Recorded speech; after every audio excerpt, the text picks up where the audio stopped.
అడుగుతున్నాడు. డబ్బులు ఇస్తే ఇవ్వాలి, లేకపోతే పంపించేయాలి. కానీ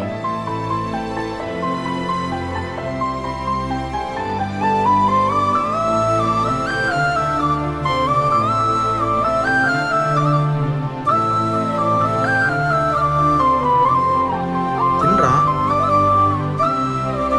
వీడిలో ఈ యాంగిల్ కూడా ఉందా? అయ్యో పాపం, నేనే మిస్అండర్స్టాండ్ చేసుకుంటా. మాట్లాడదామా? వద్దులే, ఏమనుకుంటాడేమో. కాల్ చేద్దామా? వద్దు వద్దు, ఇంటికి వెళ్ళి కాల్ చేద్దాంలే.